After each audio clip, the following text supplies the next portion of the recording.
Yes, I welcome you to a brand new episode, and today we talk about peer pressure. I want to start by telling you a story straight away.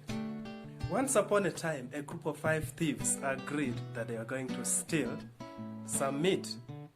And so they all went, and each person was supposed to pick out their share. So the first person goes in and puts his hand through the window, and he picks and puts into the kavera and tells the next person, you can also pick your own. And so by the end, all the 5 people left, only to realize that each of them had one of their hands cut off, but no one had told the other. Do you sometimes find scenarios when you are being pushed without detailed realities? Yes. The point is that each of us is dealing with this pressure. At times it is from within our circle, our age mates, our classmates, or from relatives, people wanting you to be in a certain way, people wanting you to be in another particular way that they think is acceptable.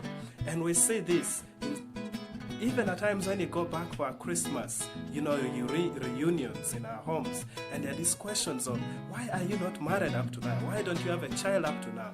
Why are you still the way you are?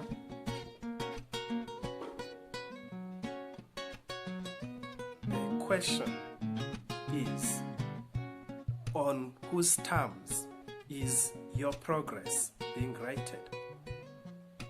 Is it in comparison to what other people have achieved, or is it in comparison to the goals that you had set yesterday and you're checking how far you have gone step by? My message for you today and for myself is that we have all come from far.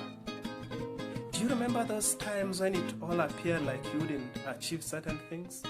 And today you look back 2-3 years down the road and you're amazed at where you are. The point is that every other time we achieve something, we want something higher. And at times the risk is that we can begin to think we are not making any progress. But when you look back, you realize you're a hero. And I want you to know that there are people who have had certain support systems, possibly you are not having, but you have been able to reach this level. So much of what you've achieved seems to be linked to how hard you have worked. Possibly you didn't have an inheritance. Doesn't that count for something? And if we are only going to rate our success based on how we are doing versus other people, what do you make of your own progress? And this will be like if you got 50% in class and you're celebrating simply because your competitor got 45, and yet you could have got 90%.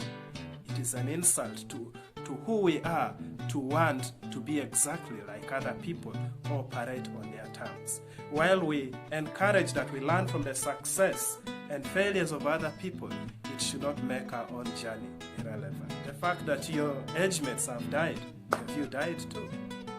Because you know your journey is different. I wish you the best.